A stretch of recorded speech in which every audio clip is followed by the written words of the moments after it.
A dusty frontier town gathers to watch a cruel auction because no one dared to buy the useless virgin.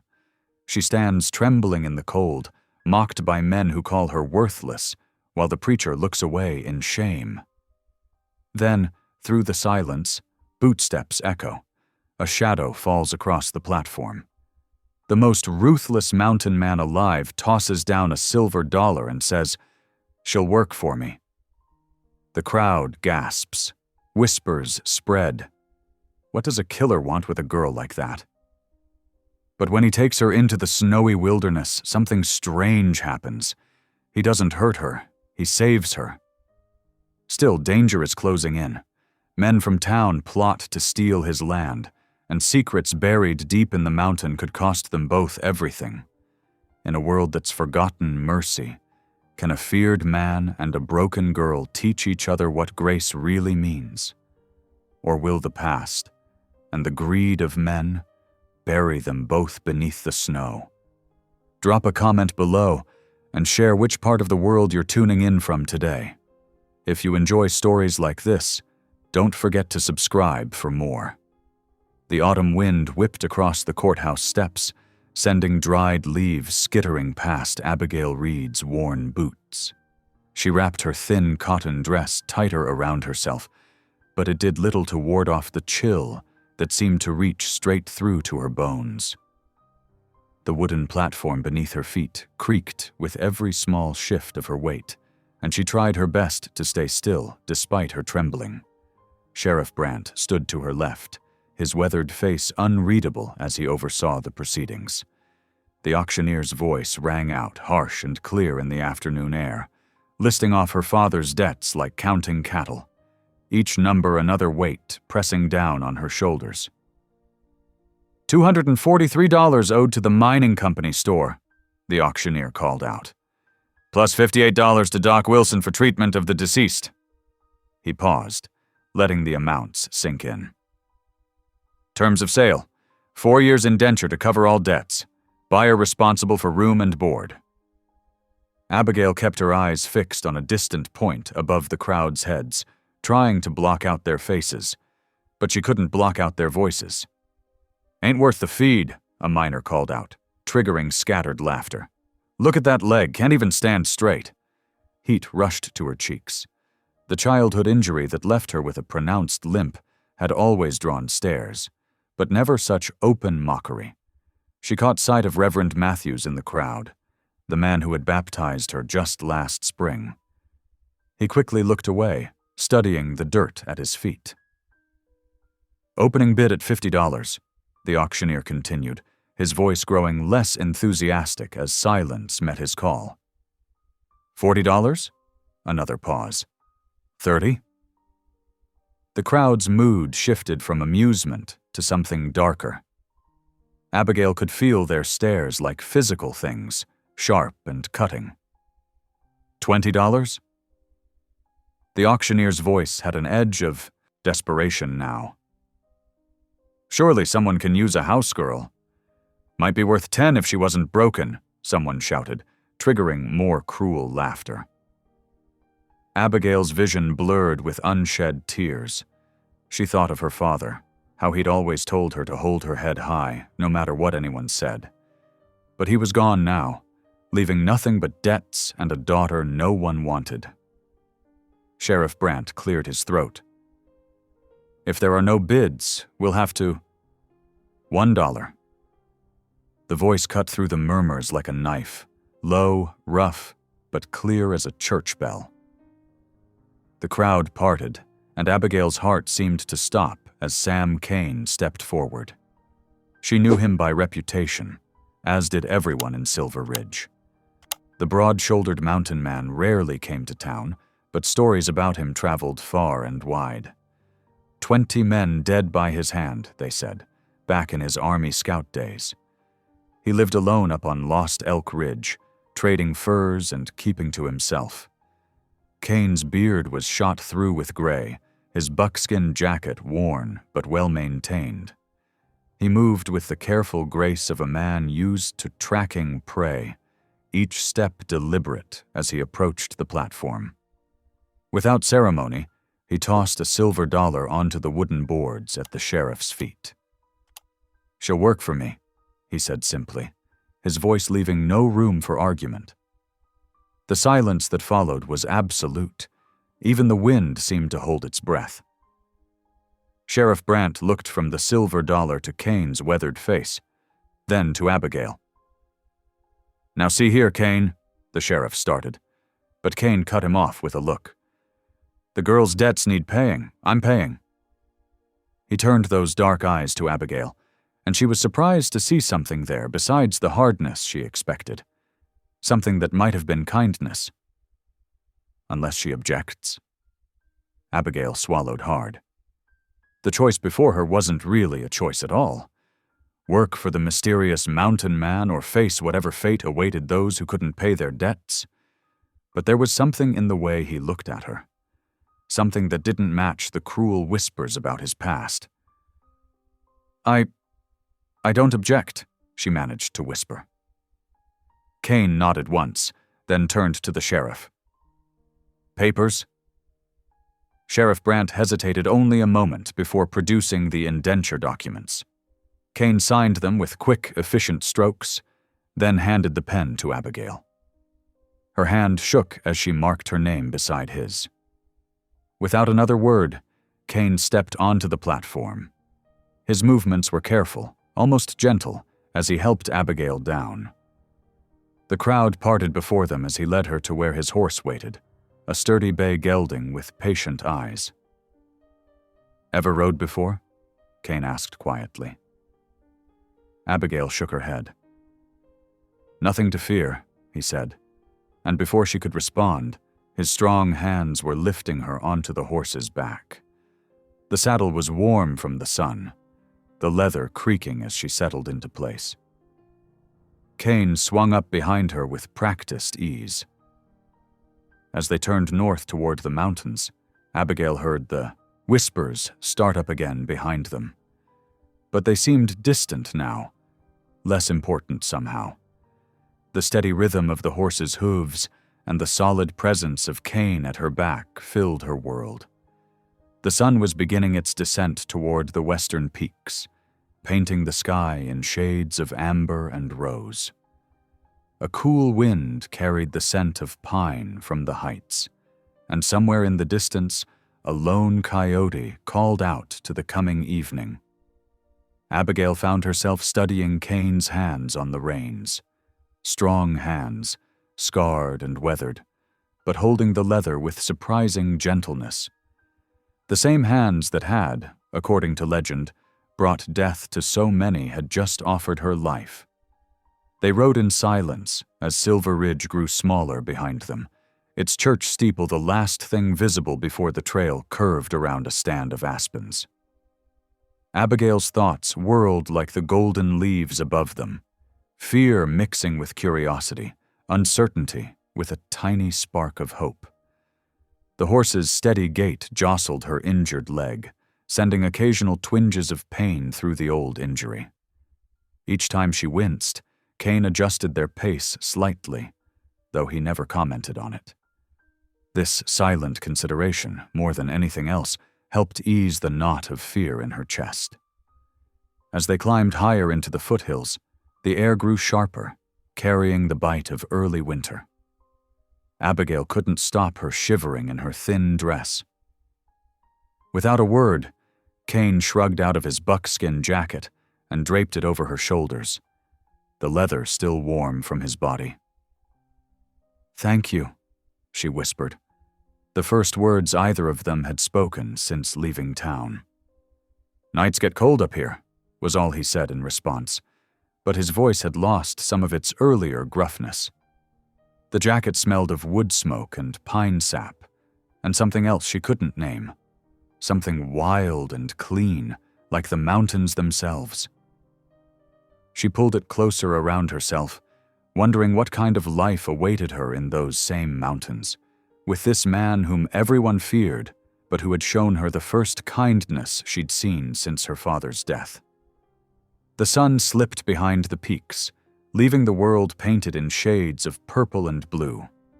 The first stars were appearing in the eastern sky when Kane finally spoke again. "Another hour to the cabin," he said. "Rest if you can. Trail gets rougher from here." Abigail nodded, though he couldn't see it. Despite her fear and uncertainty, exhaustion was catching up with her. The steady motion of the horse and Kane's solid presence behind her created a strange cocoon of safety. Her eyelids grew heavy as they continued their climb into the gathering darkness. Just before sleep claimed her, she heard Kane humming softly, an old hymn her father used to sing, about grace and redemption. The sound followed her into her dreams, a thread of hope in a world that had seemed, just hours ago, entirely hopeless. The mountain trail grew steeper as dusk settled over the land. Abigail's hands trembled on the saddle horn, her knuckles white with cold and tension. The thin cotton of her dress offered little protection against the biting wind that swept down from the snow-capped peaks ahead. Behind her, Sam Kane rode in silence, his presence both reassuring and unsettling. The steady clip-clop of the horse's hooves on rocky ground and the occasional jingle of tack were the only sounds besides the whisper of wind through pine boughs. A particularly fierce gust cut through her, making her teeth chatter. Without a word, Sam reached around her, shrugging off his heavy wool coat. He draped it over her shoulders, his movements efficient but careful, as if handling something fragile. The coat carried his warmth and smelled of wood smoke and pine. Abigail pulled it closer, grateful for the protection it offered from the wind's bite. "Thank you," she whispered, but Sam made no response beyond a slight grunt. As they climbed higher, the first snowflakes began to fall. They swirled in the gathering darkness like white moths, catching what little light remained. The horse picked its way more carefully now, hooves crunching through patches of old snow. Finally, a structure emerged from the gloom, a solid log cabin nestled against the mountainside. Drifts of snow had piled against the doorframe, testament to previous storms. Smoke curled from the stone chimney, promising warmth within. Sam dismounted first, his boots crunching in the snow. He reached up to help Abigail down, his hands strong but gentle on her waist. Her injured leg nearly buckled as she touched ground, but he steadied her without comment. "Wait here," he said, leading the horse to a small barn beside the cabin. Abigail stood in the falling snow, clutching his coat around her shoulders, watching as he efficiently unsaddled the animal and settled it for the night. Inside the cabin, a fire burned low in the hearth, casting dancing shadows on the rough-hewn walls. The space was simple but neat.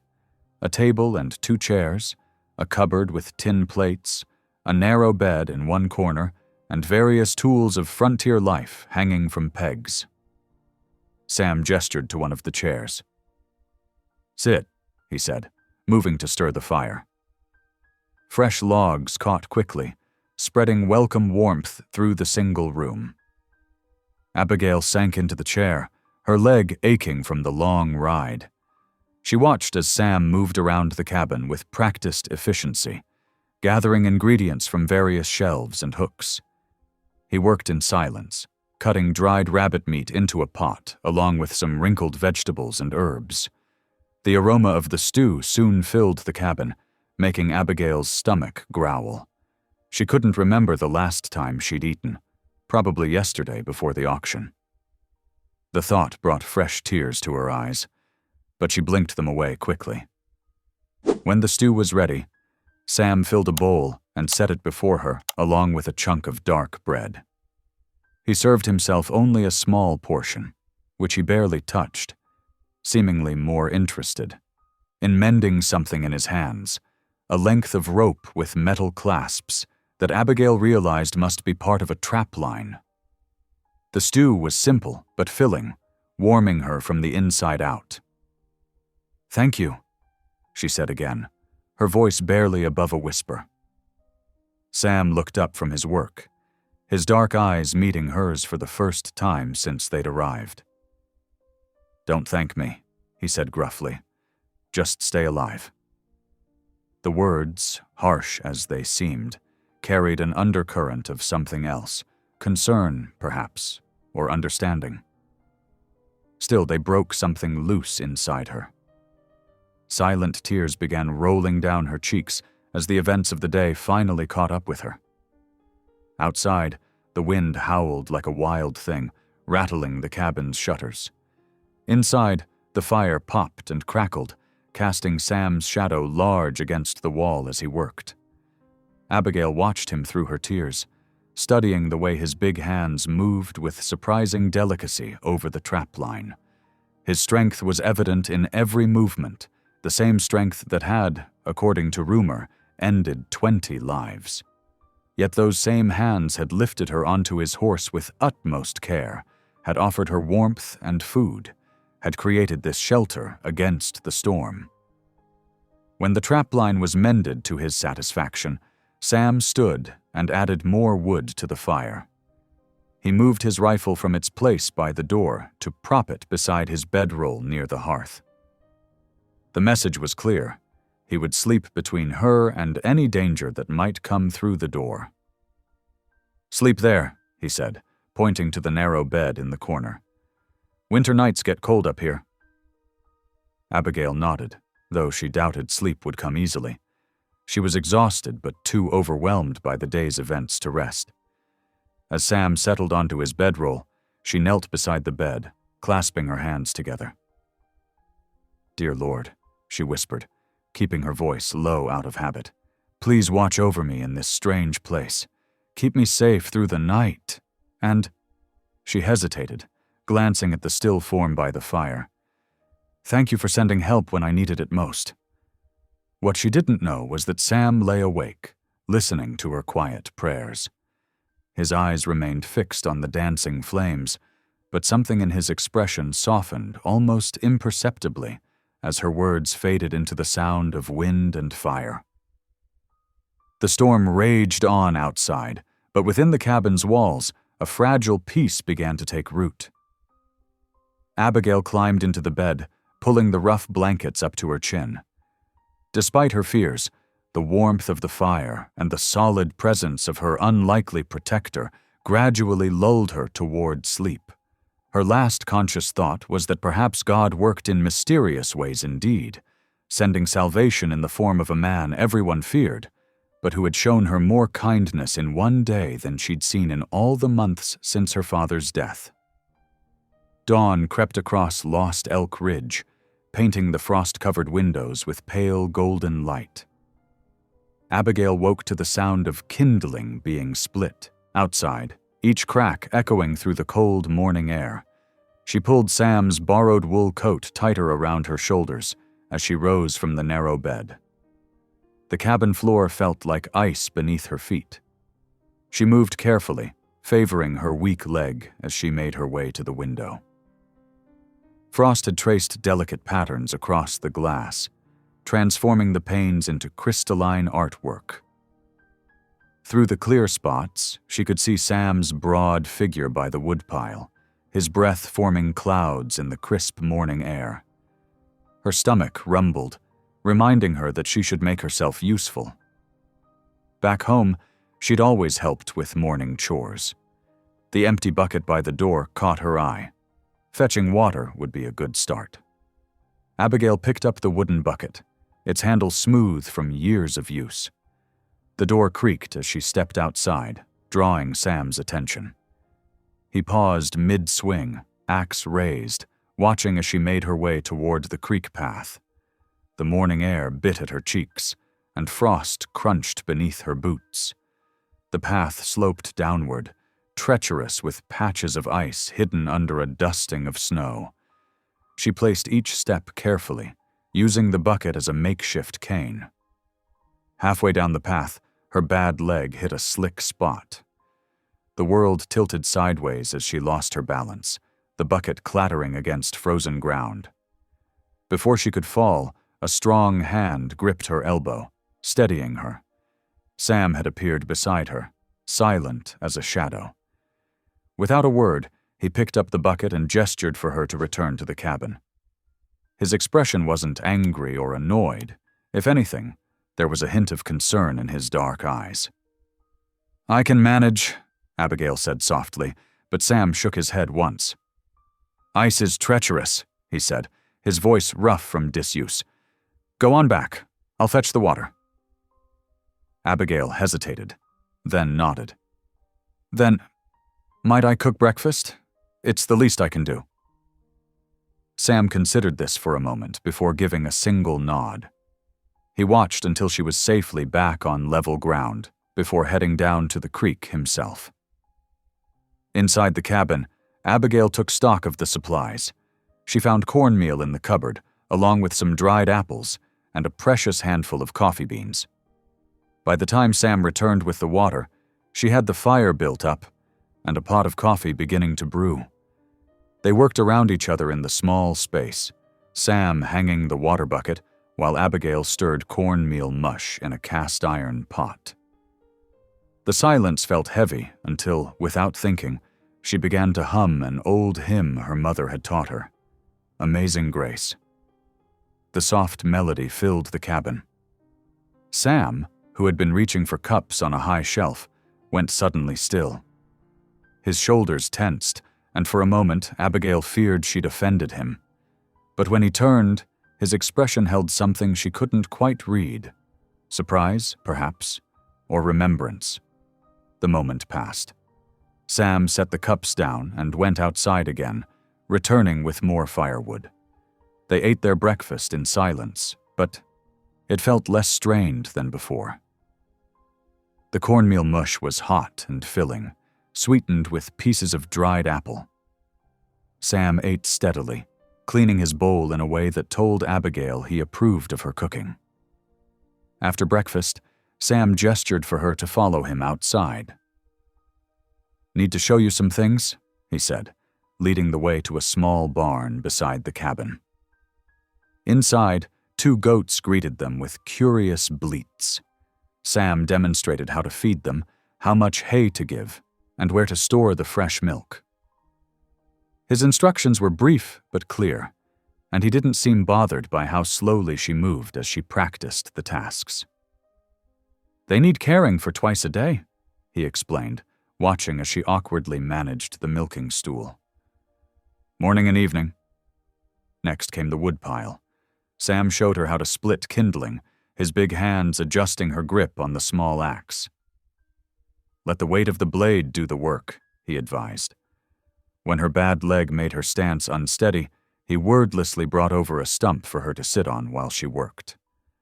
The morning passed in a rhythm of simple tasks. Sam never rushed her, never showed impatience when her disability slowed her down. Instead, he adapted each chore to accommodate her limitations, showing her easier ways to accomplish what needed doing. As evening approached, Sam carried several armloads of wood up to the cabin's small loft. Abigail watched from below as he arranged things, wondering what he was about. When he came down, he handed her a thick wool blanket that smelled of cedar. "Loft's yours now," he said gruffly. "Warmer up there? Got it fixed so you can have privacy?" Abigail clutched the blanket, touched by this unexpected consideration. "Thank you," she whispered. Sam just nodded and went to tend the fire. Later, after a simple supper of beans and the last of yesterday's rabbit, Abigail climbed the ladder to her new space. Sam had arranged wooden crates to serve as makeshift walls, creating a small private corner complete with a straw-filled mattress and the wood he'd carried up for a small heating fire. Lying there in the darkness, listening to the familiar sounds of Sam banking the fire below, Abigail felt tears spring to her eyes. Not of sorrow this time, but of gratitude. For the first time since losing her parents, she felt truly safe. The roof beams above her were solid, the blanket was warm, and below, a man feared by many had spent his day ensuring she could manage on her own. "Thank you, Lord," she whispered into the quiet darkness. "Thank you for bringing me here." Through the cracks in the floorboards, the glow of the banked fire below cast a gentle warmth, like a promise of better days to come. 2 days passed in quiet routine at the cabin on Lost Elk Ridge. The morning sun had barely touched the mountain peaks when Sam Kane saddled his horse for the ride into Silver Ridge. He checked his rifle, slipped extra ammunition into his coat pocket, and secured empty saddlebags for supplies. Abigail stood in the doorway, wrapped in the wool blanket against the morning chill. "Do you need anything else added to the list?" Sam asked, his voice gruff but not unkind. She shook her head. "Just what we discussed. Flour, coffee, and maybe some salt if they have it."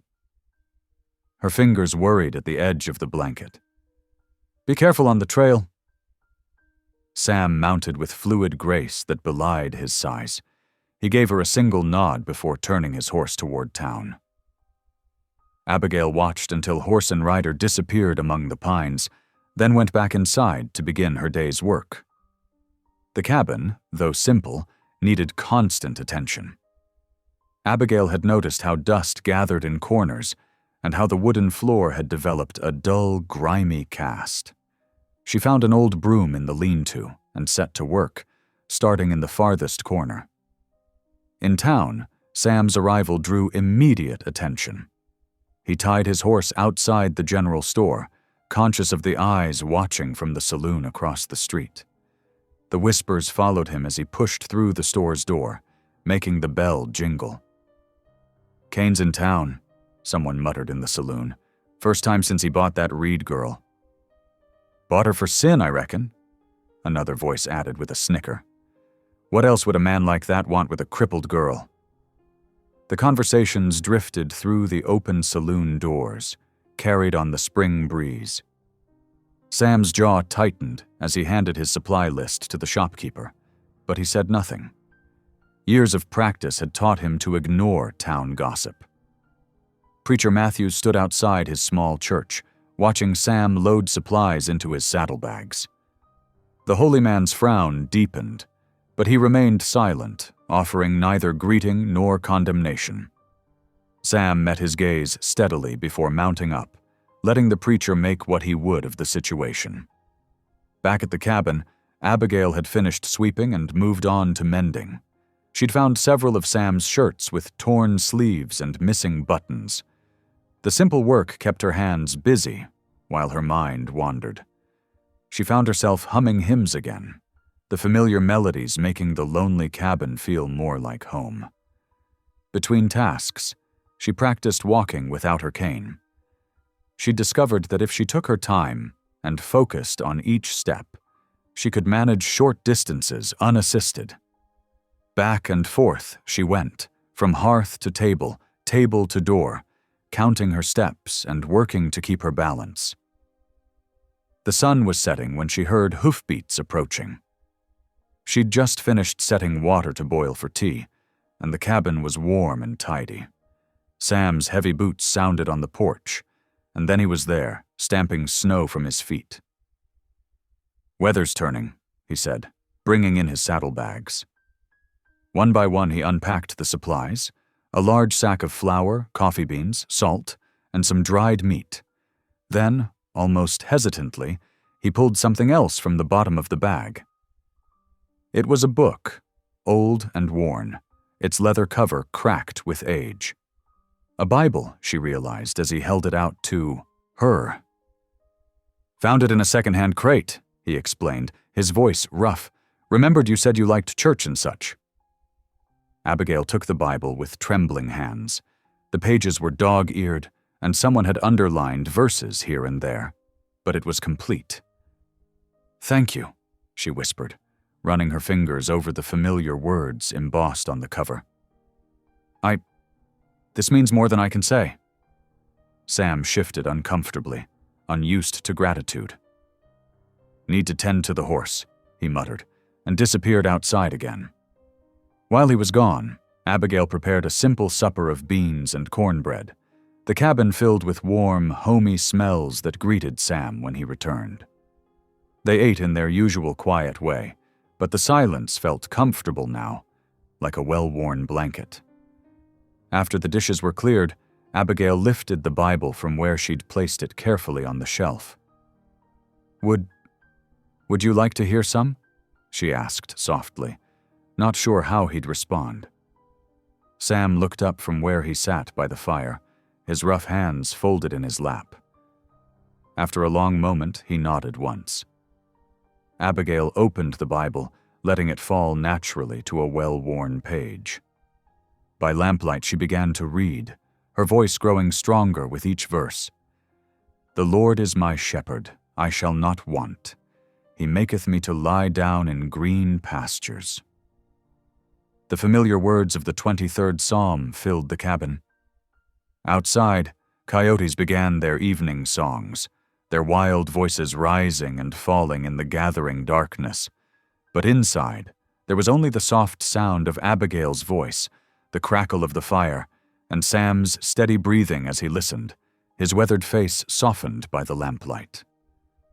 When she finished the psalm, she looked up to find Sam watching her with an expression she couldn't quite read. Something had changed in the cabin's atmosphere. A deepening of trust, perhaps, or the first tentative threads of understanding between two wounded souls. The coyotes called again, their voices echoing off the ridge. Sam rose to bank the fire for the night, his movements deliberate and careful, as if not wanting to break the spell the words had cast. Abigail closed the Bible gently, holding it close to her heart as she prepared to climb to her loft. "Thank you," Sam said suddenly, his voice barely above a whisper. "Been a long time since I heard those words." Abigail paused at the foot of the ladder, the Bible still clutched to her chest. "Would you like to hear more tomorrow?" she asked. Sam nodded just once before turning back to the fire. But in that brief moment, Abigail saw something in his eyes that hadn't been there before, a glimmer of peace perhaps, or the first faint stirrings of hope. The coyotes' song continued as Abigail climbed to her loft, their wild chorus a reminder of the untamed world beyond the cabin walls. But inside, the warmth of the fire and the lingering echo of ancient words created a different kind of shelter, one built not of logs and mortar, but of trust and unexpected kindness. Morning arrived with an unsettling stillness. Abigail woke to find the cabin's interior cast in an odd, muted light. When she climbed down from her loft, she discovered why. Heavy snow was falling outside, turning the world beyond the frosted windows into a white blur. Sam was already up, stirring the breakfast fire with a concerned frown. "Storm's coming," he said without turning. "Bigger than I expected. Roof's got weak spots that need patching before it gets worse." Abigail moved to the window, watching the thick flakes swirl past. "How can I help?" He glanced at her, seemed about to refuse, then nodded slowly. "Can you handle a hammer?" "Yes," she said firmly, though she'd never done more than hang pictures. "I can learn what I don't know." Within the hour, they were on the roof. Sam had helped her up carefully, making sure her bad leg didn't slip on the snow-slick logs. The height made her dizzy at first, but she forced herself to focus on the task at hand. Sam showed her how to hold the wooden shingles in place while he hammered them down. The work was cold and awkward, but Abigail found herself studying Sam's weathered face as he concentrated on the repairs. There was something both harsh and gentle in his features, like the mountains themselves, she thought. Beautiful but scarred by time and weather. "Why did you choose to live so far from everyone?" she asked softly, passing him another shingle.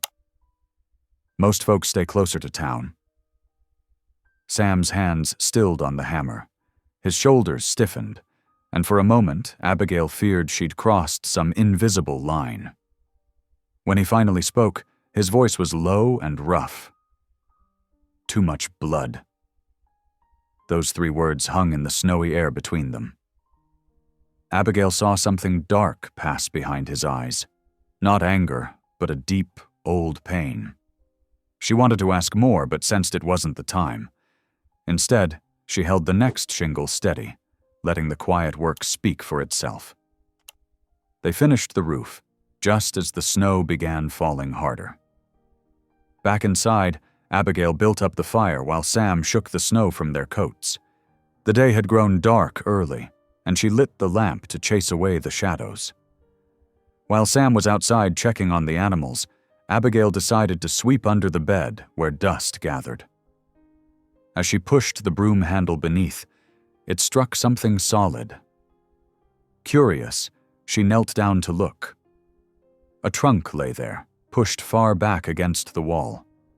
It wasn't large, perhaps big enough to hold clothes or books, but what caught her attention was the heavy iron lock securing its lid.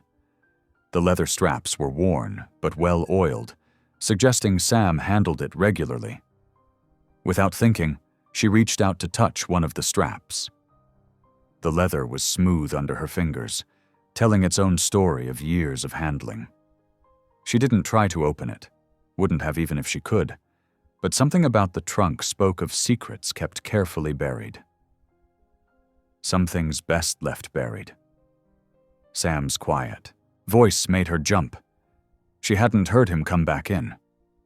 He stood in the doorway, snow melting on his shoulders, watching her with an unreadable expression. "I'm sorry," she said quickly, drawing her hand back. "I was just sweeping and found it. I didn't mean to pry." She expected anger, or at least stern disapproval. Instead, Sam's face softened slightly. "You got nothing to be sorry for," he said, his voice gentler than she'd ever heard it. "Curiosity ain't a sin." He moved to hang his coat by the fire, but Abigail saw how his eyes lingered on the trunk for a moment. Whatever memories it held clearly weighed on him. They ate their evening meal in comfortable silence. Abigail had learned to read Sam's moods in the few days she'd been there, and tonight he seemed lost in thought. Several times she caught him staring into the fire, as if seeing something far beyond the dancing flames. After the dishes were cleared, Sam pulled on his coat again. "Need some air?" he muttered, stepping out into the snowy night. Abigail moved to the window, watching as he walked a few paces from the cabin. The snow had eased, and the clouds had parted enough to let moonlight spill across the landscape. Sam stood motionless, staring up at the mountains that loomed dark against the star-scattered sky. Something in his solitary figure touched her heart. She knew what it was to carry heavy burdens alone. Without really thinking about it, she sank to her knees beside the window and began to pray. "Lord," she whispered, her breath fogging the cold glass. "Whatever darkness he's carrying, whatever blood he spoke of, help him find peace. Show him there's mercy, even for the things he thinks can't be forgiven." Outside, Sam remained still as a statue, his broad shoulders bearing the weight of whatever memories the trunk had stirred up. The moonlight caught the silver threading through his dark hair, and for a moment he looked almost ghost-like against the snow. Abigail continued praying, her words barely a whisper in the quiet cabin. She prayed for healing, for forgiveness, for whatever grace might ease the burden she could see him carrying. Most of all, she prayed for God to show Sam that his past, whatever it held, didn't have to define his future. The snow began falling again, soft and steady. Sam finally turned back toward the cabin, his movements slow and thoughtful. Abigail quickly moved away from the window, not wanting him to know she'd been watching. But as she climbed to her loft that night, she heard him say something so quietly she almost missed it. "Thank you." She wasn't sure if he was speaking to her, to God, or to the silent mountains. Perhaps it didn't matter. In the darkness of her loft, Abigail smiled softly, understanding that sometimes healing began with two simple words, whether they were "I'm sorry" or "thank you." The February wind cut sharp across Lost Elk Ridge, whistling through pine branches heavy with snow. Inside the cabin, Abigail stirred a pot of thin bean soup, stretching their dwindling supplies as best she could. The pantry shelves showed more wood than provisions now. They were down to their last sack of flour and handful of coffee beans. Sam stood at the window, watching the weather with narrowed eyes. He'd grown increasingly watchful these past weeks, though of what, Abigail couldn't say. Finally, he turned from the window with sudden purpose. "Time you learned to shoot," he said, crossing to the gun rack. Abigail's spoon clattered against the pot. "Shoot?" Sam lifted down a weathered Colt revolver, checking its chambers with practiced hands. "Single action, simple to use, reliable." He held it out to her, grip first. "Need to know you can protect yourself when I'm checking traps." Her hands trembled as she took the weapon. It was heavier than she expected, the metal cold against her palm. Father didn't believe in women handling guns." "Your father ain't here." Sam's voice was gentle but firm. "And times being what they are, you need to learn." He led her outside, setting up empty tin cans on a fallen log 50 paces out. The morning air bit at their faces as Sam showed her how to load the chambers, explaining each step with patience she'd never seen in him before. "Single action means you got to cock the hammer each time," he demonstrated, his rough hands guiding hers. "Thumb here, steady now." Abigail's first shot went wide, the recoil shocking her. But Sam stood close, adjusting her stance, showing her how to breathe through the trigger pull. By the 10th shot, she'd hit 3 cans. "Good," he said, and though his face remained stern, she caught a glint of approval in his eyes. "Practice every day while I'm gone. 6 shots, reload, 6 more. Save the last bullet in the chamber, always." She nodded, understanding the grim warning in his words. Whatever worried him, it was serious enough to arm her. That afternoon, Sam rode out to check his trap lines. The snow had begun to melt in patches, making the going treacherous. He'd been out nearly 3 hours when he heard voices carrying through the trees. Sam reined his horse to a stop, sliding soundlessly from the saddle. 2 riders were approaching along the old game trail, one in a city coat, the other in clerical black. The preacher from Silver Ridge, and with him a man Sam didn't recognize. Keeping to the shadows of a large pine, Sam listened as they drew near. "The mining company's survey shows the best route runs right through Kane's property," the stranger was saying, his educated accent marking him as an outsider. "Of course, he has no legal claim to the land. Mere squatter's rights." "Kane's lived up here 15 years, the preacher replied, sounding troubled. "Built that cabin himself." The stranger, a lawyer, Sam guessed, laughed shortly. "Without deed or title, he has no more right to it than the elk. The railroad's coming, Reverend. Progress can't be stopped for the sake of one mountain man's preferences." "He's dangerous," the preacher warned. "You didn't know him in the old days. 20 men, they say, before he came up here to hide from his past." "The law doesn't recognize possession by force of arms," the lawyer said dismissively. "He'll be served notice next week. If he refuses to vacate, well, the sheriff knows his duty." Their voices faded as they rode on. Sam stood motionless, his hand tight on his rifle stock. The threat wasn't unexpected. He'd seen too many small holders pushed off their land not to know this day would come. But hearing it spoken so coldly made his blood run hot. The cabin was warm when he returned at dusk. Abigail sat in the lamplight, mending his socks with neat, careful stitches. She looked up as he entered, her smile fading when she saw his expression. "What's wrong?" she asked softly. Sam hung his coat slowly, choosing his words. "If men come here asking questions," he said at last, "you stay inside, no matter what you hear. Understand?" Abigail's fingers stilled on her mending. She studied his face, reading the tension there. "Yes," she said simply, though her eyes held worry. "I understand." He nodded, grateful she didn't press for more. The evening passed quietly, Abigail reading from her Bible while Sam cleaned his guns with methodical care. But the lawyer's words echoed in his mind. Mere squatters' rights, as if 15 years of working the land, building shelter from wilderness, meant nothing against paper deeds and corporate greed. The fire burned low, casting long shadows. Outside, an owl called once, lonely in the darkness.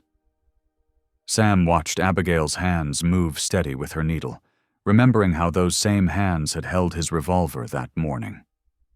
She was stronger than she knew. Would have to be, for what was coming. "Sam?"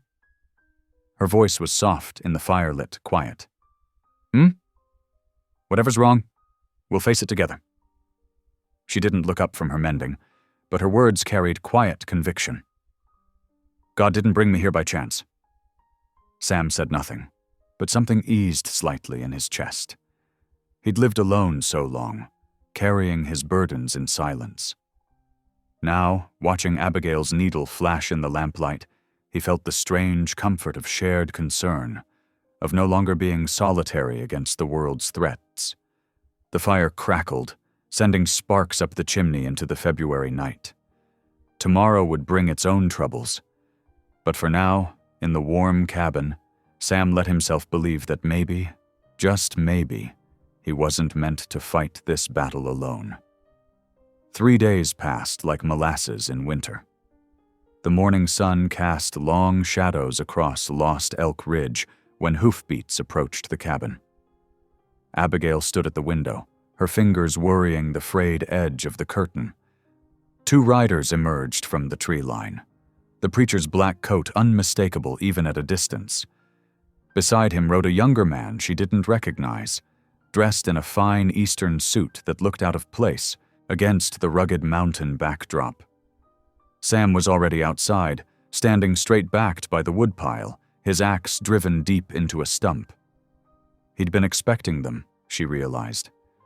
The past 3 days, he'd grown increasingly restless, checking the trail more often than his traps. Abigail's leg ached as she shifted her weight, but she couldn't look away from the scene unfolding through the window. The young man, clearly a lawyer by his bearing, dismounted first, pulling a leather document case from his saddlebag. The preacher followed more slowly, his usual confidence somehow diminished in Sam's presence. "Mr. Kane," the lawyer called out, his voice carrying clearly through the thin glass. "I represent the Federal Land Management Office." He withdrew several official-looking papers from his case, the cream-colored sheets bright against the winter-muted landscape. Sam didn't move from his spot, but Abigail saw his shoulders tense. "State your business," he said, the words clipped and cold. The lawyer cleared his throat, clearly uncomfortable with Sam's direct stare. "I'm here to serve you notice regarding this property." He held out the documents. "According to our surveys, this homestead sits squarely on federal mineral reserve land. The government has authorized its use for mining operations." Sam's jaw hardened as he took the papers, and Abigail's heart sank. In their weeks together, she'd noticed how he always asked her to read labels on supplies, how he marked his trap locations with notches rather than words. The realization struck her anew. Sam couldn't read the notice being thrust at him. The lawyer continued speaking, his tone growing more confident. "You have 30 days to vacate the premises. Any structures or improvements will be considered forfeit to the federal government. If you require assistance in relocation, get off my land." Sam's voice was quiet, but carried the weight of thunder before a storm. The preacher stepped forward, raising his hands. "Now, Sam, this is all perfectly legal. The mining company has legitimate claims." "Legal?"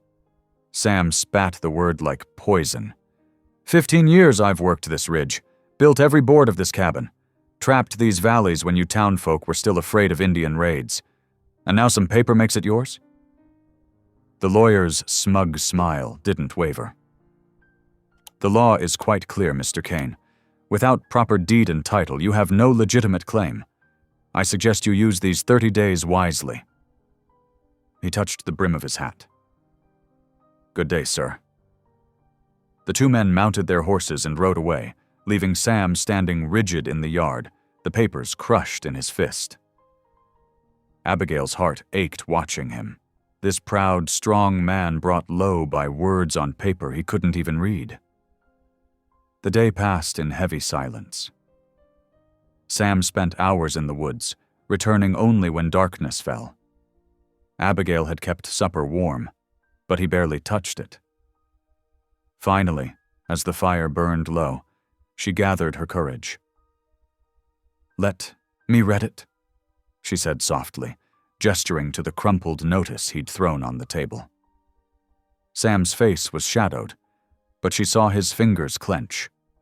For a long moment she thought he'd refuse. Then, without a word, he pushed the papers toward her.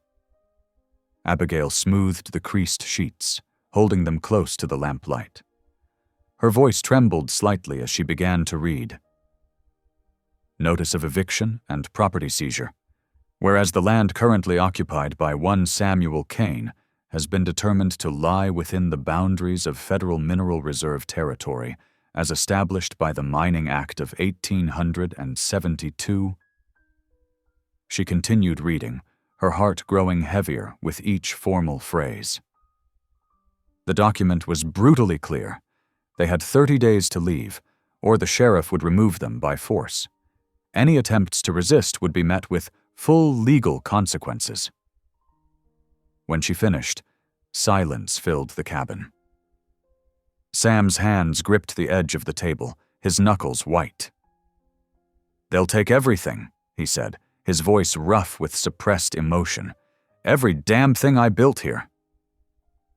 There must be a way to fight this, Abigail insisted, her mind racing. Surely you have some proof of ownership. Papers from when you first settled here, or…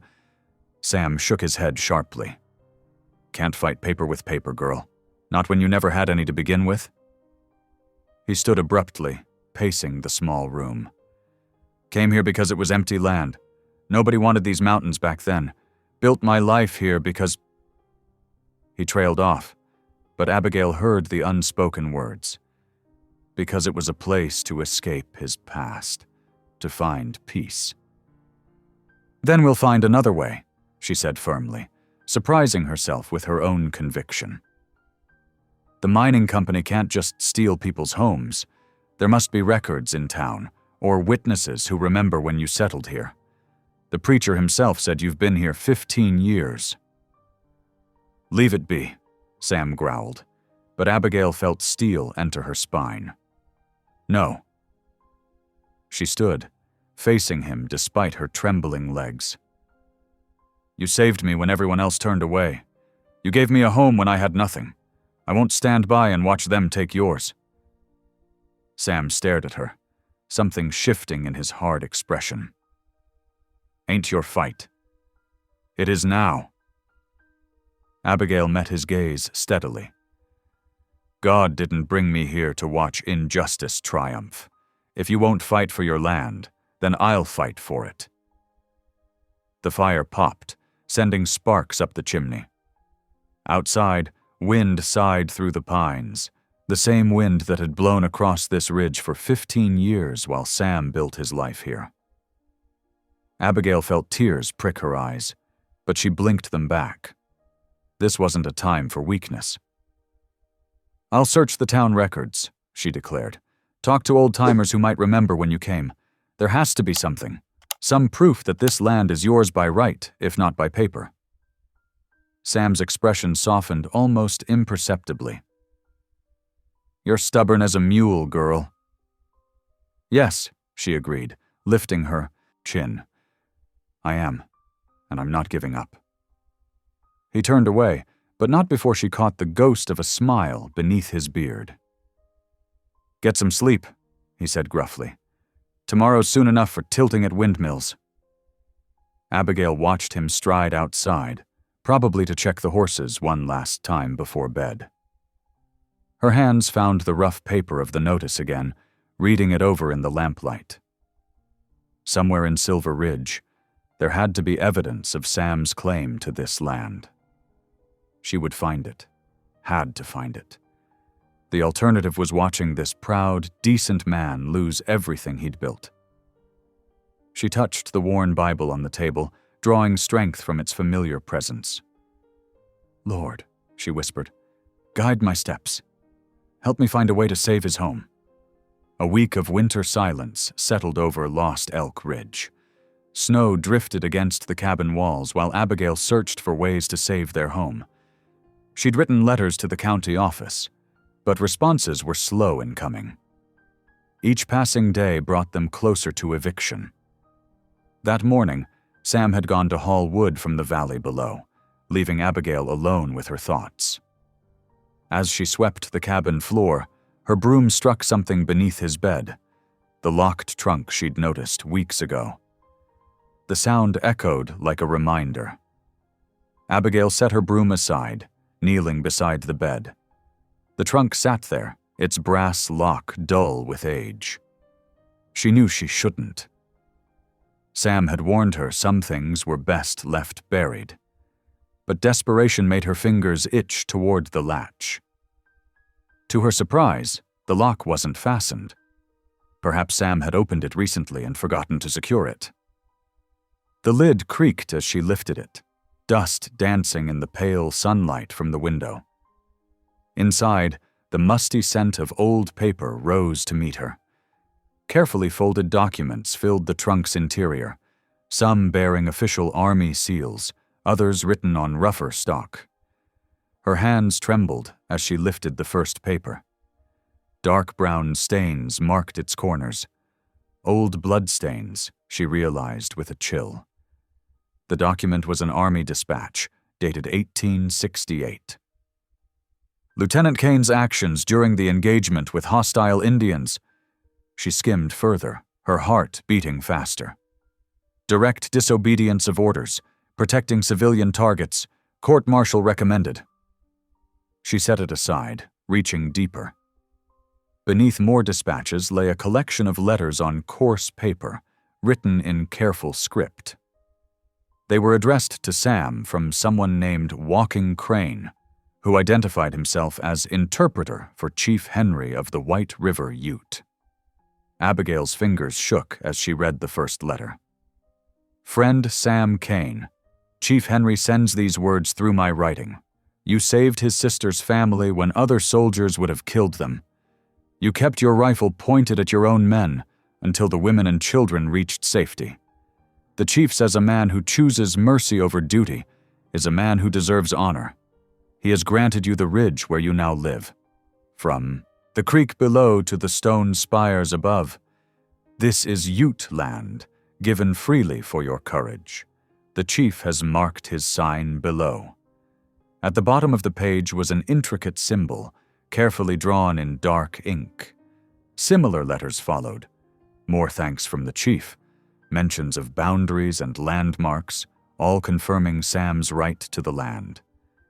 They were dated years before any mining claims. Abigail's heart soared. Here was their proof, not just legal claim but moral right. Sam hadn't simply squatted on empty land. He'd earned it through an act of conscience, chosen mercy when orders demanded cruelty. The sound of boots on the porch made her jump. Sam stood in the doorway, snow dusting his shoulders. His eyes went straight to the open trunk, then to the papers in her hands. Abigail's breath caught, waiting for his anger. Instead, he just looked tired. "Reckon it had to come out sometime," he said quietly, setting down his axe. "I'm sorry," Abigail said quickly. "I know I shouldn't have opened it, but we needed—" "It's all right." Sam sank into a chair, rubbing his beard. "Been carrying those memories too long anyway." Abigail gathered the letters carefully. "These prove the land is yours. Chief Henry gave it to you, years before any mining claims. Never knew for certain what they said." Sam's voice was rough.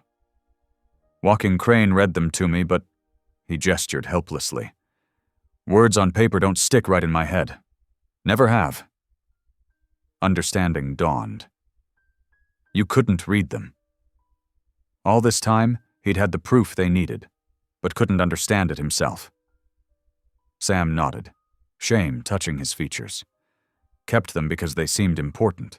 Reminder of that day, I suppose. Tell me, Abigail asked softly, settling near him with the letters in her lap.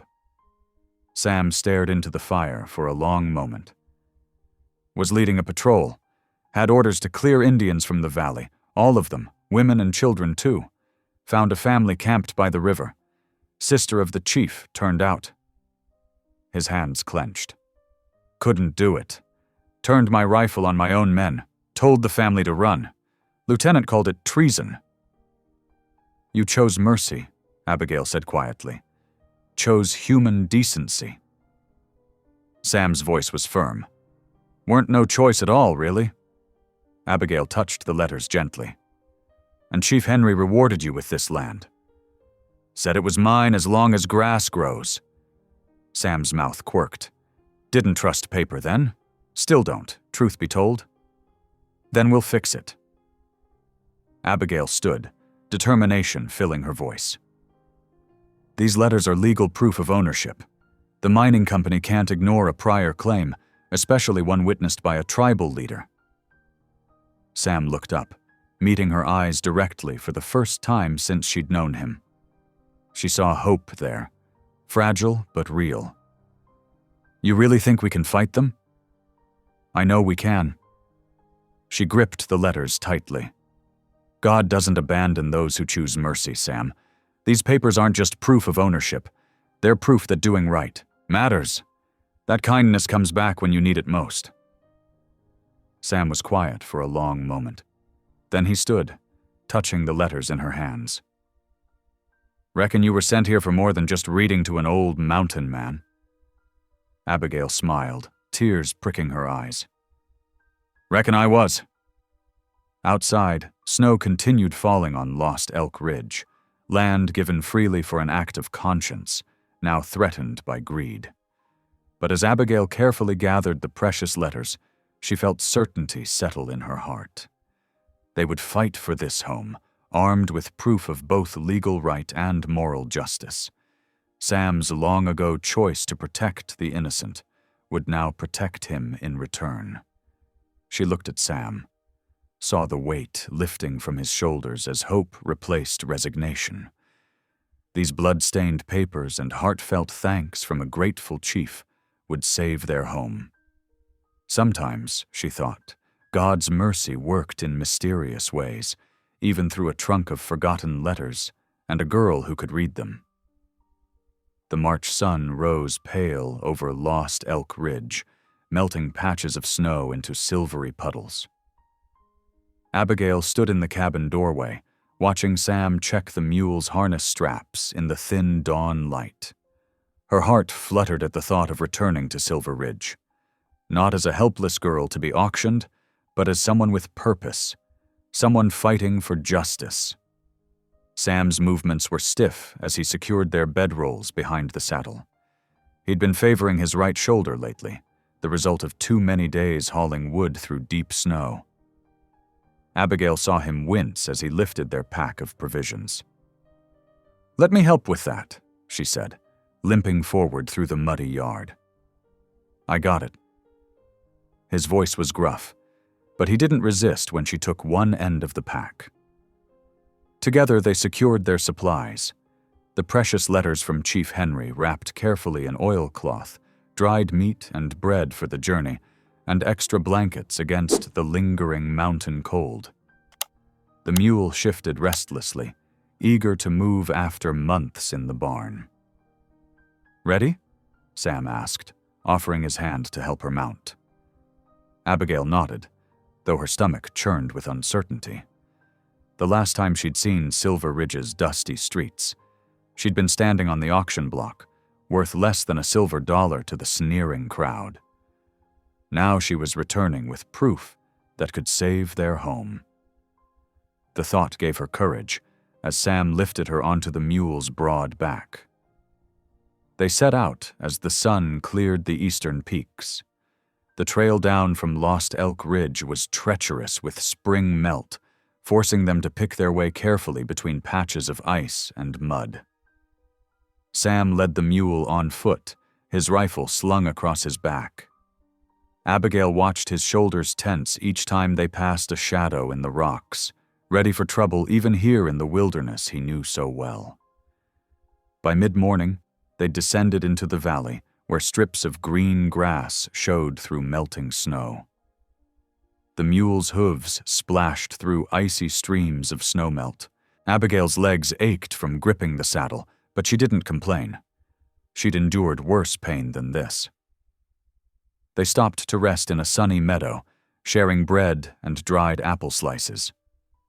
Sam stretched his shoulder, trying to hide his discomfort. Abigail saw the tightness around his eyes. "It's getting worse, isn't it?" she asked softly. He grunted. "Just stiff from winter. Nothing to fret about." But she noticed how carefully he moved as they continued their journey, leading the mule down switchbacks into lower country where the snow had mostly melted. The familiar peaks of Lost Elk Ridge grew distant behind them, blue shadows against the pale sky. The sun was low when they finally spotted Silver Ridge's church steeple rising above the pines. Abigail's hands tightened on the reins. So many memories here, none of them good. Sam must have sensed her tension. "We can camp outside town if you'd rather," he offered quietly. She shook her head. "No. We need to be at the clerk's office early tomorrow, and—" She straightened her spine. "I won't hide from them anymore." Sam nodded, understanding in his eyes. Together they approached the town's outskirts as dusk gathered. Light spilled from saloon windows, and the stamp mill's heavy machinery echoed through the valley. A few miners trudged past, giving them curious looks. They made their way to Mason's livery at the edge of town. The stablemaster's eyes widened when he recognized Sam, then narrowed when he saw Abigail. But he took their coin without comment, showing them to an empty stall where they could bed down the mule. "Loft's open if you want it," he offered gruffly. "Cleaned out fresh hay yesterday." "Much obliged," Sam replied, helping Abigail gather their belongings. The stable's ladder was steep, but Abigail managed it carefully, Sam staying close behind in case her bad leg gave way. The loft was warm and sweet-smelling, light filtering through gaps in the weathered boards. They spread their bedrolls in opposite corners, maintaining proper distance even here. While Sam tended to the mule below, Abigail heard whispers drift up from the street outside. Women's voices sharp with gossip. "Did you see? Kane brought that crippled girl to town? Living up there all winter with her. Scandalous, if you ask me. Guess even mountain men get lonely." Abigail's cheeks burned, but she held her head high, even though no one could see her. Let them talk. They didn't know Sam's true heart, or the courage it took to choose mercy over violence. They didn't know how he'd given her dignity when others saw only weakness. She heard his heavy tread on the ladder, and turned to see him grimacing as he pulled himself up one-handed, his right shoulder clearly paining him. Without a word, she dug through their pack for the witch hazel liniment she'd made from winter berries. "Sit," she ordered gently, patting a hay bale. To her surprise, he complied without argument, letting her help him ease his coat off. Through his shirt. She could feel the knotted muscles of his shoulder, tight as rope. Her fingers worked carefully, applying the liniment with steady pressure. "Been favoring it too long?" she murmured. "Should have let me help more with the wood hauling." "Ain't your burden to bear." But he relaxed slightly as she worked the worst knots loose. "We share burdens now," she reminded him. "That's what partners do." He was quiet for a long moment, then nodded. "Reckon so." Below, more whispers drifted up from the street, but Abigail barely heard them. Let them gossip. Tomorrow they would face the clerk together, armed with proof of Sam's rightful claim to Lost Elk Ridge. She wasn't that frightened girl on the auction block anymore. She was a woman fighting for her home, for justice, for the man who'd saved her with a single silver dollar and more kindness than she'd ever known. "Try to rest," she told Sam, as she finished with his shoulder. "Tomorrow will be a long day." He nodded, settling onto his bedroll while she did the same across the loft. The stable's warmth wrapped around them, and outside, Silver Ridge's night sounds drifted up. Piano music from the saloon, distant laughter, the creak of wagon wheels through mud. Abigail clasped her hands and prayed silently, asking for strength, for wisdom, for the town to see past rumors to truth. Most of all, she prayed they would see her standing tall beside Sam, not as a burden he'd bought, but as a partner in the fight for their home. The hay rustled as Sam shifted in his bedroll. "Good night, girl," he murmured. "Good night, Sam," she replied softly. Tomorrow would bring its own battles, but tonight they were safe, together, halfway between the mountain wilderness and the town that had cast them both aside. Whatever came next, they would face it as equals, bound by trust and mercy rather than coin. Morning sunlight spilled across Silver Ridge's muddy streets as Abigail and Sam made their way toward the courthouse. Her leg ached from the night spent in the stable loft, but she walked as steadily as she could, the oilcloth packet of letters pressed close against her chest. Sam's presence beside her felt like a wall of strength, though she noticed how he kept his right hand near his belt, watchful of the townsfolk gathering to stare. The courthouse steps rose before them, worn smooth by years of boots. Abigail paused at the bottom, remembering the last time she'd stood here. The auction block had been just to the left, where now only empty space remained. She drew a deep breath, straightened her spine, and began to climb. Sam matched her pace, staying close enough to catch her if her bad leg betrayed her, but far enough away to let her walk on her own strength. The watching crowd grew larger, miners and shopkeepers postponing their morning business to see what brought the mountain man and his girl to town. Inside the courthouse, dust motes danced in shafts of sunlight streaming through tall windows. The county clerk's office lay at the end of a long hallway, its door standing open. Abigail's heart pounded as they approached. Everything depended on what happened next. The clerk, Mr. Patterson, looked up from his ledger as they entered. His thin face registered surprise, then careful neutrality. "Can I help you folks?" Abigail stepped forward, her voice clearer than she'd expected. "We've come about the Lost Elk Ridge property." Patterson's eyes flicked to Sam, then back to her. "That Federal Mineral Reserve land? I believe notices were already served."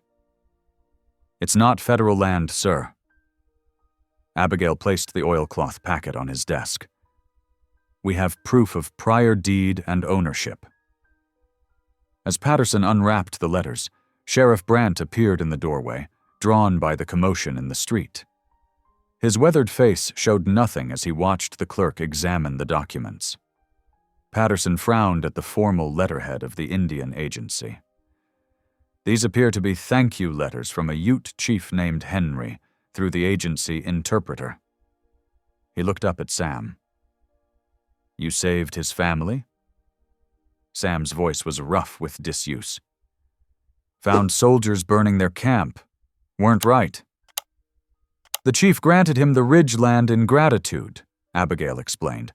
"It's all there in the interpreter's writing." Patterson hesitated, turning the pages carefully. "These are quite old, without the original agent's confirmation of authenticity." "That's Timothy Whitaker's handwriting." Sheriff Brandt stepped closer, squinting at the letters. "Served with him in the Mexican War. Man wrote like a bird scratching in sand. Never could make it pretty, but always the same marks. A new voice joined the conversation. What's all this about Lost Elk Ridge? The preacher stood in the doorway, his usual stern expression faltering as he recognized Sam and Abigail. She felt Sam tense beside her but kept her own voice steady. We're filing the legal deed to the ridge, Reverend. Sam's owned it rightfully for years. The preacher's face went pale. He glanced between the letters, the clerk, and the growing crowd of onlookers filling the hallway. Something seemed to crack in his rigid posture. He swallowed hard. I must confess something to the clerk. Patterson looked up sharply. Reverend? I had arrangements with the mining company. The words came slowly, weighted with shame. They offered 10% of all profits if I helped claim the ridge as federal land. Said a murderer like Kane had no right to it anyway. He met Sam's eyes for the first time. I was wrong. A murmur ran through the watching crowd. Abigail felt their judgment shift like wind changing direction. She stepped forward, her voice carrying clearly through the stuffy office. This land was paid for with mercy, she declared. Sam Kane saved innocent lives when others would have looked away. The Ute chief rewarded him with the only thing he had to give, a home. She turned to face the townspeople directly. That's worth more than any mining claim. Sam stood silent beside her, but she felt the slight tremor in his arm where it brushed hers.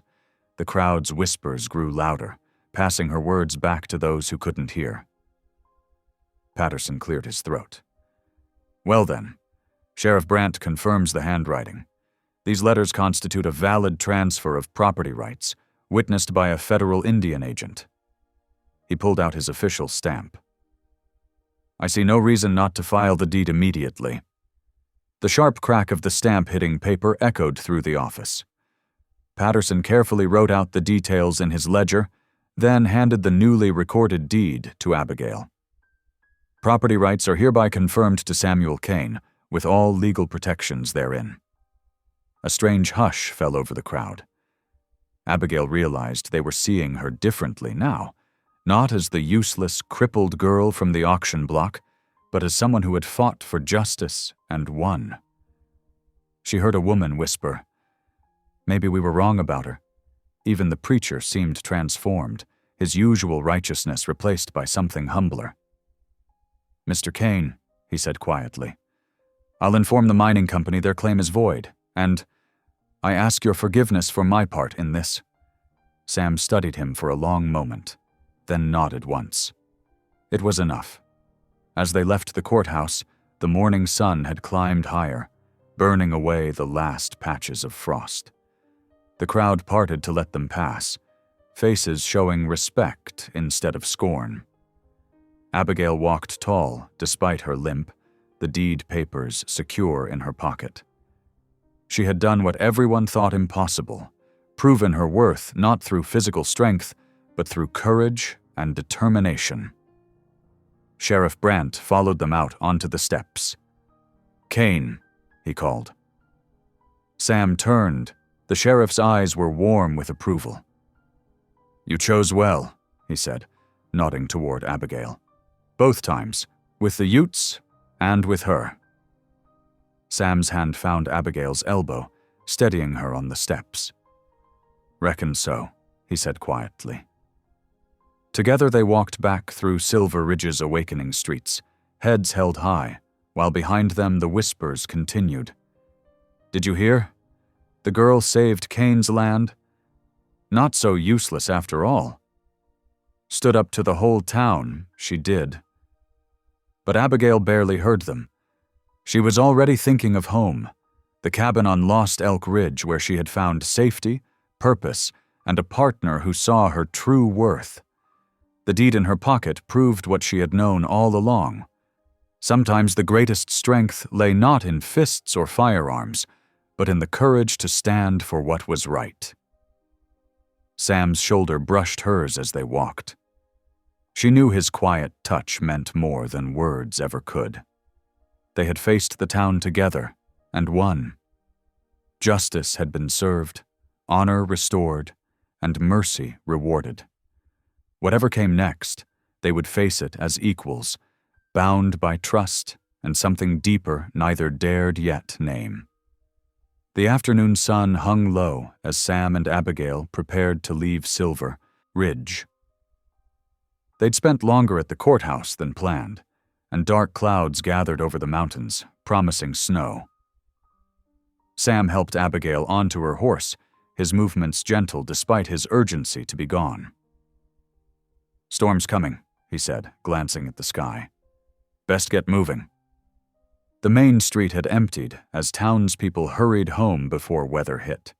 Only the saloon showed signs of life, cards and whiskey keeping the miners warm. Abigail clutched the deed papers in her pocket, still hardly believing their victory. The familiar ache in her bad leg reminded her they had a long ride ahead. They took the North Trail, climbing steadily through stands of pine. Their horses' hooves crunched through patches of old snow. The wind carried the sharp scent of coming sleet. Sam rode slightly ahead, scanning the path with the wariness of a man who'd survived by staying alert. The first snowflakes began to fall as they approached the high pass. Here the trail narrowed, hemmed in by thick forest on both sides. Abigail pulled her shawl tighter, shivering. The light was failing faster than she'd expected, shadows deepening between the trees. Sam reined his horse to a sudden stop. His head turned sharply, tracking something Abigail couldn't see. Then she heard it too, the soft clink of metal on metal, the creak of leather. 3 riders emerged from the trees ahead, spread across the trail. Their faces were hard, hands resting on holstered revolvers. Abigail recognized the one in the middle. She'd seen him talking to the mining foreman outside the saloon just that morning. "That's far enough, Kane," the middle rider called. His voice carried the flat menace of a man used to violence. "Hand over them papers, nice and easy." Sam's reply was quiet, but carried clearly in the cold air. "Turn around and ride away. Ain't no profit here worth dying for." The rider on the left laughed, an ugly sound. "3 guns against 1, old man, and your girl don't count." Abigail saw Sam's shoulders tense. His right hand hadn't moved, but she knew he could draw faster than most men half his age. The air grew thick with threat, like the moment before lightning strikes. "Last chance," Sam said. The first shot came from the rider on the right, a hasty thing that kicked up snow beside Sam's horse. Then everything exploded into motion and thunder. Sam's revolver seemed to appear in his hand by magic. His first shot caught the right-hand rider high in the chest, throwing him backward from his saddle. The other 2 were firing now, muzzle flashes bright in the gathering dark. Abigail's horse reared, nearly unseating her. She saw Sam twist in his saddle, returning fire. Then she heard him grunt, a short, pained sound, as a bullet found him. His hand pressed against his ribs, coming away dark with blood. "Sam!" she screamed as he started to slump. Another gunshot cracked across the pass, but this time nature answered. Real thunder boomed overhead, deafening and close. The remaining riders' horses spooked, rearing and wheeling in panic. Their next shots went wild as they fought to control their mounts. Abigail spurred her horse forward, grabbing Sam's reins before he could fall. He was breathing hard, each intake sharp with pain. More thunder rolled across the mountains, and the spooked claim jumpers fled, their horses galloping back down the trail.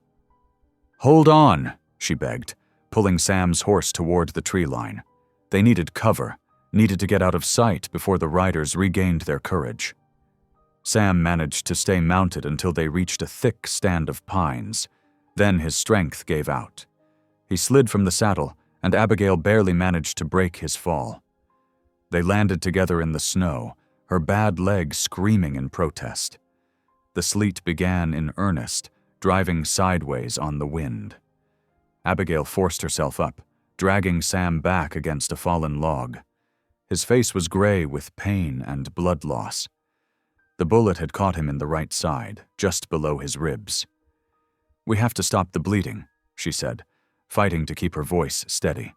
Her fingers fumbled with her skirt, tearing a long strip from the hem. The fabric was sturdy cotton. It would have to do. Sam tried to help as she pulled his coat aside, but his hands shook too badly. "Leave me," he gasped. "Get yourself home." "Hush." She pressed the wadded cloth against his wound, making him groan. "I didn't save your land just to watch you die on it." The storm grew fiercer as she worked, wind howling through the pines. Sleet soaked through her clothes, but she barely noticed. She focused entirely on Sam, binding his wound, checking his pulse, trying to share what warmth she could. Night fell black as pitch. The horses huddled close, offering some shelter from the wind. Abigail knew they couldn't stay here. Sam needed proper care, and the claim jumpers might return with reinforcements. But moving him in this weather, in the dark... She had no choice. They had to try. It took all her strength to get Sam back on his feet.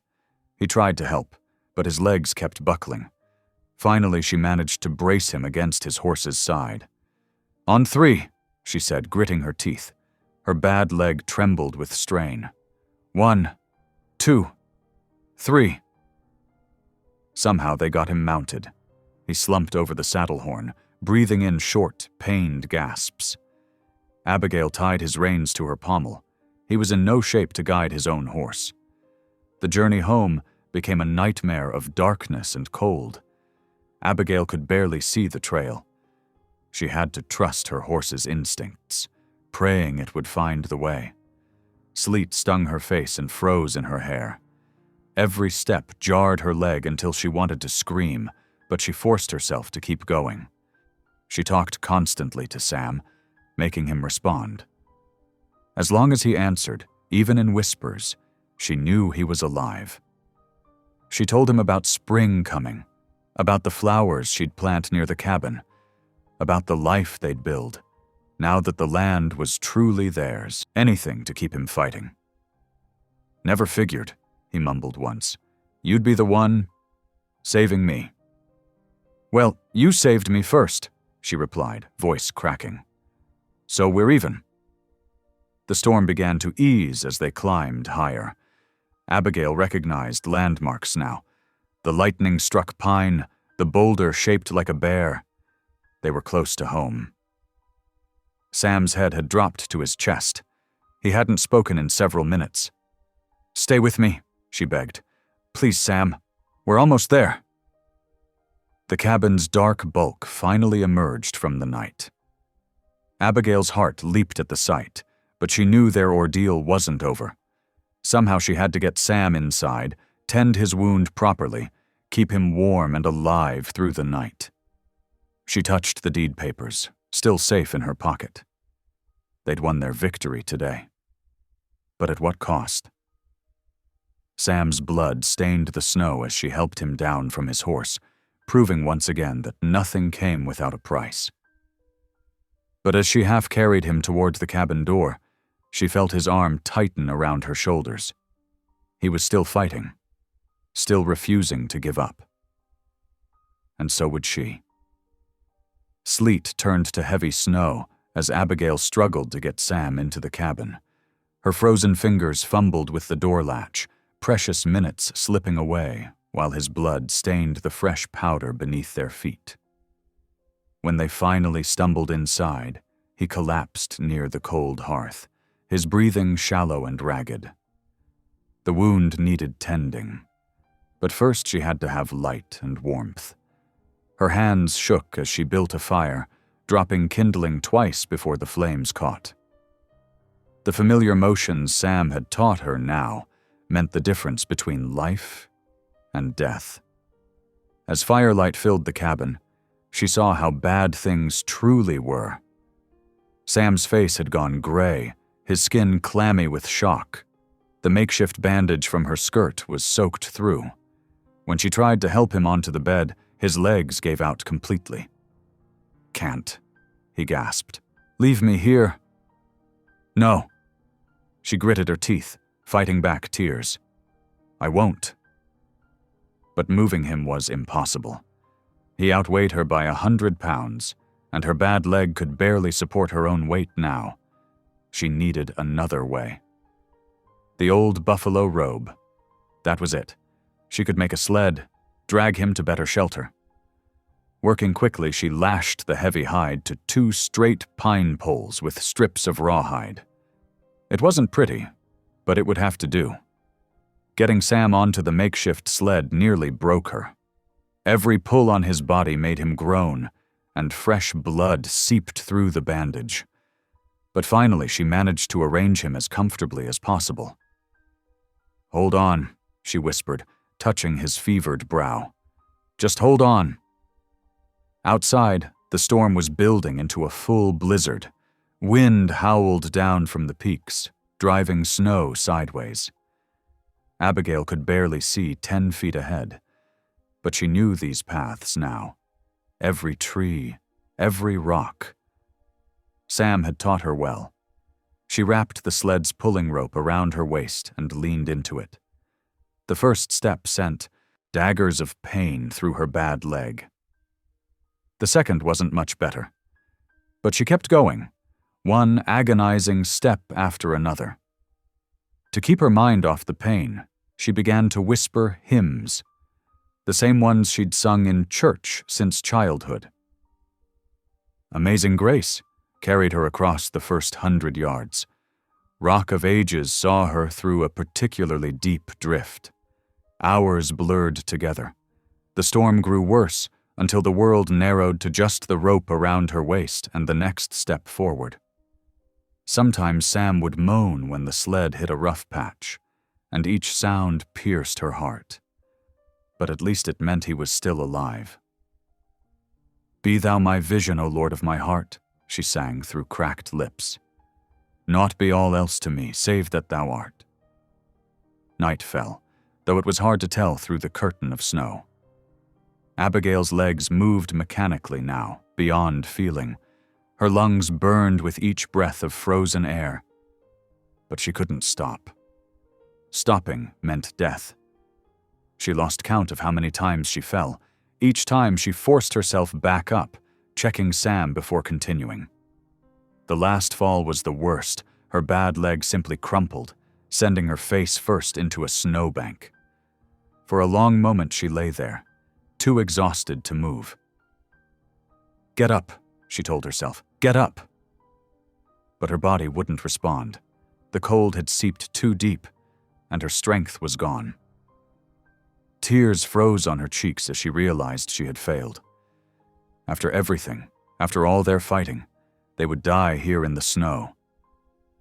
Then, through half-closed eyes, she saw it, a faint golden glow through the storm.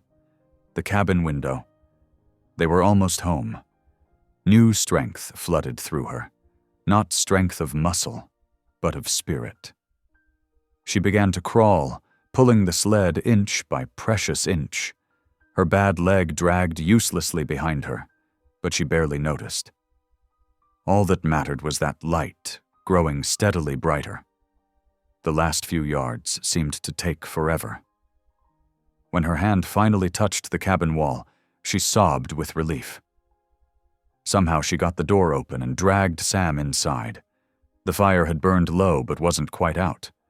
She fed it quickly, hands shaking so badly she could barely hold the kindling. Now came the hard part. She knew something about healing. Her mother had been a midwife, but this was beyond anything she'd dealt with before. Still, she had to try. She gathered her supplies, the whiskey Sam kept for emergencies, dried herbs from her kitchen stores, clean linen torn from her spare petticoat.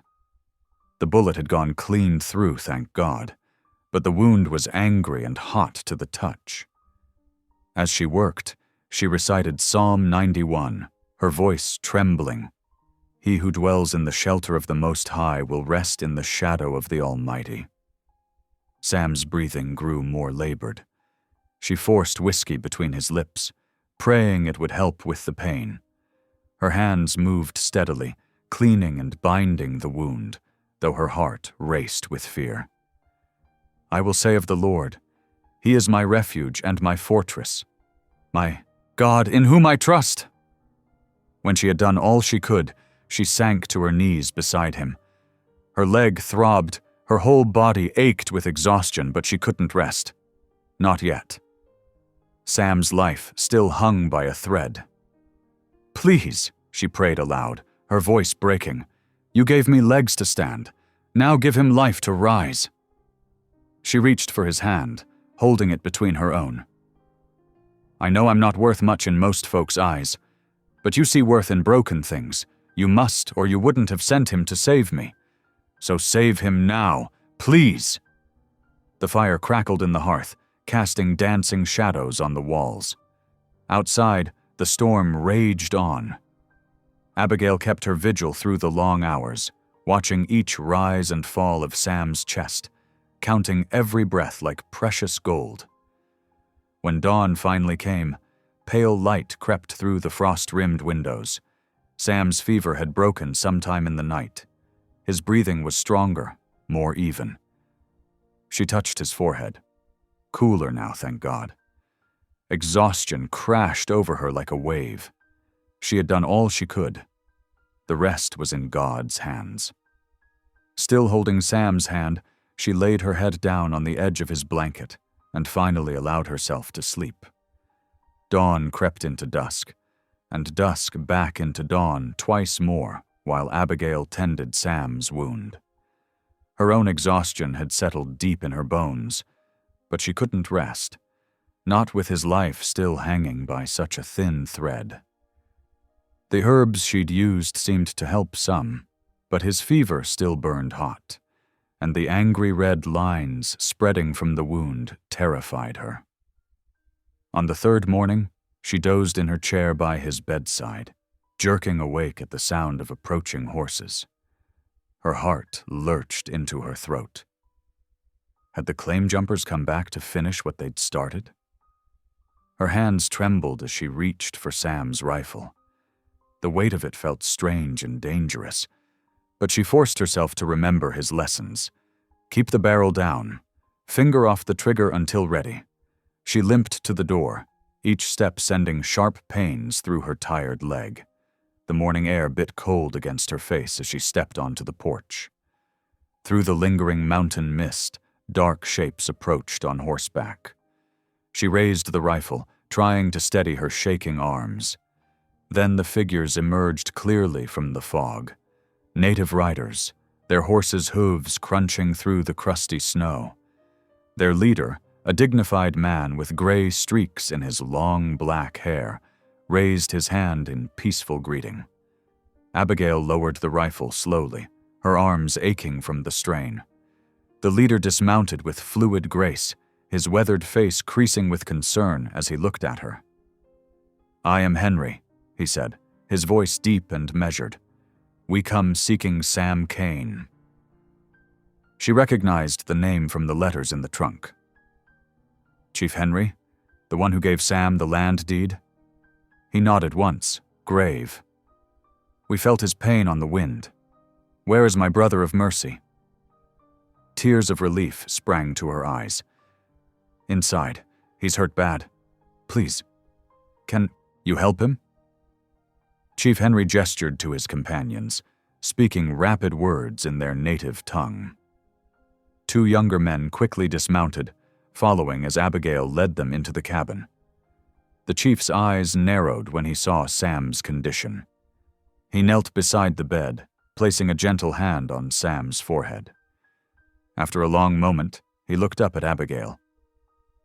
You have fought hard to keep him here.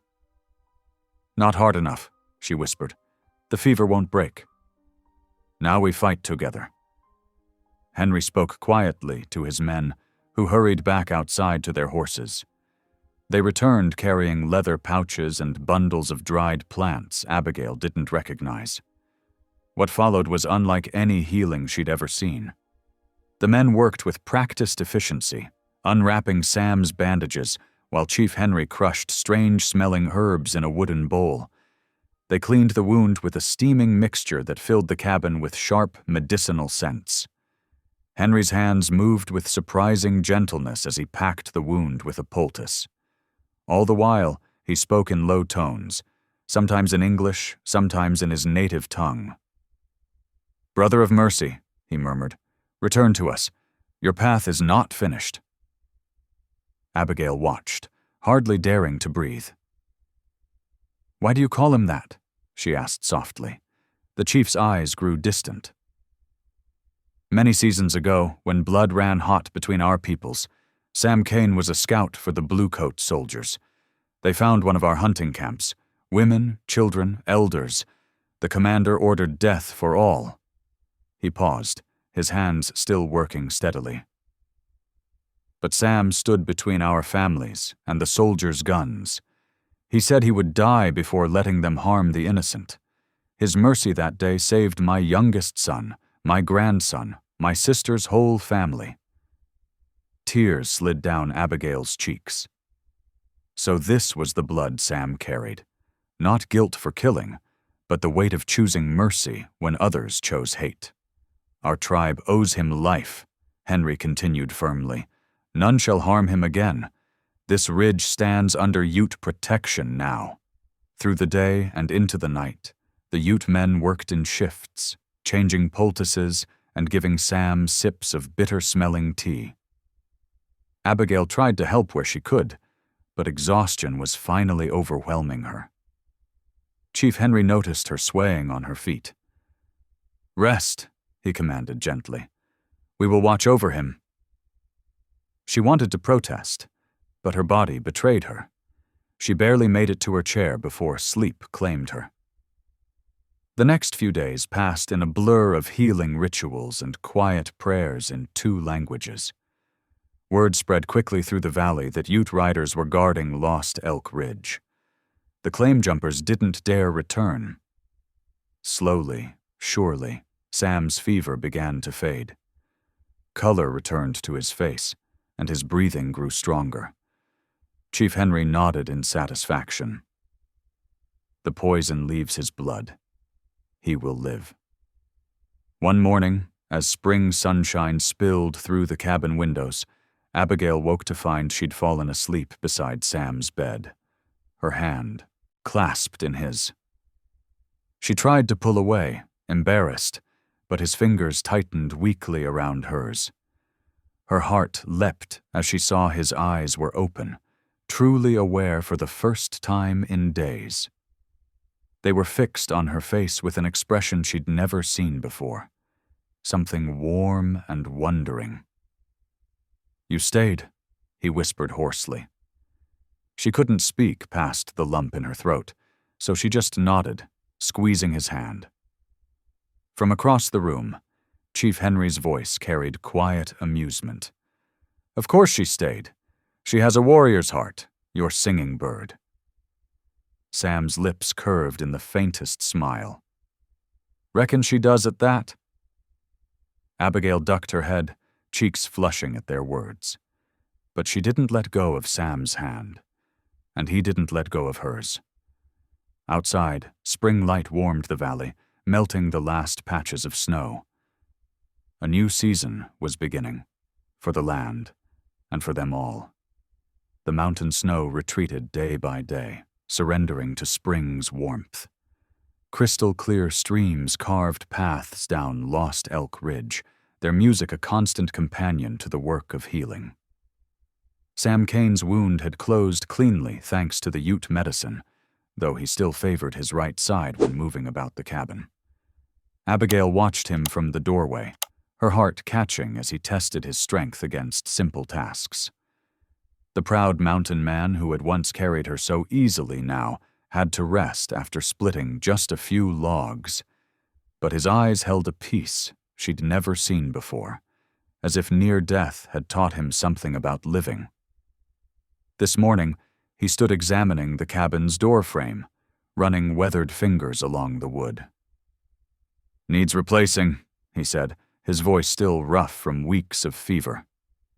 "Spring rains'll rot it through if we don't fix it proper." Abigail nodded, limping out to join him. The morning sun caught gold threads in her hair, and Sam found himself pausing to look at her. Really look at her. Gone was the trembling girl from the auction block. In her place stood a woman who'd dragged him through a blizzard and bargained with both townsfolk and Ute warriors to save his life. Inside, the cabin smelled of fresh-baked bread and coffee. Abigail had kneaded the dough that morning, humming her favorite hymn as she worked. The tune stayed with him now as he measured boards for the new door frame, its gentle notes mixing with the tap of his hammer and the call of returning spring birds. "Amazing grace," she sang softly. "How sweet the sound. That saved a wretch like me."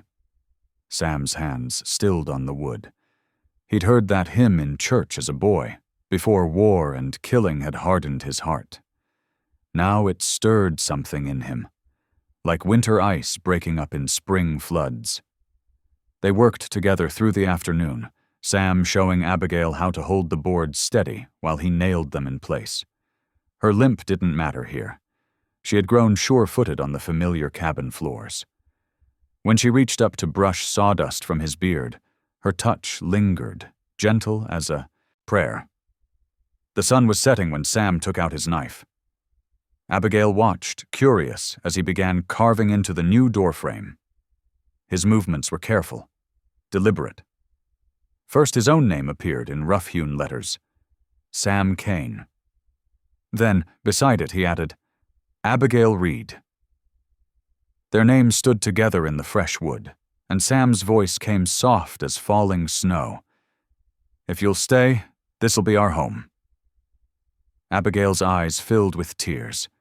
She remembered that first terrifying ride up the mountain, certain she was heading to her doom. Now she couldn't imagine being anywhere else. This cabin, this ridge, this quiet man with his hidden depths of mercy, they had become her world. She nodded, unable to speak. Tears spilled down her cheeks as Sam's rough thumb brushed them away. In that touch lay all the tenderness he'd never learned to voice. Inside, lamplight cast warm shadows as they sat down to supper. The table that had once felt so wide between them now seemed just right. They shared fresh bread and rabbit stew, their silence comfortable as an old quilt. Far off in the gathering dusk, coyotes began their evening songs, no longer threatening, but part of the ridge's wild harmony. Down in Silver Ridge, changes were taking place as well. The preacher who had once turned away from Abigail's suffering now knelt alone in his church. The silver cross he laid on the altar caught the last rays of sunset through stained glass windows. His whispered words of repentance echoed in the empty sanctuary. "Lord, forgive me," he prayed. "I forgot your teaching of mercy. I saw only weakness where you saw strength, only shame where you planted grace. The cross would stay there, a reminder that God's justice often worked through unexpected hands, through limping girls and scarred mountain men, through native wisdom and simple acts of kindness." As darkness settled over the valley, Abigail stepped onto the porch. The spring air carried the scent of pine and new grass. She began to sing, her voice stronger now than it had ever been in the church choir. The old hymn rose clear and true, lifting on the evening wind. "Through many dangers, toils, and snares I have already come.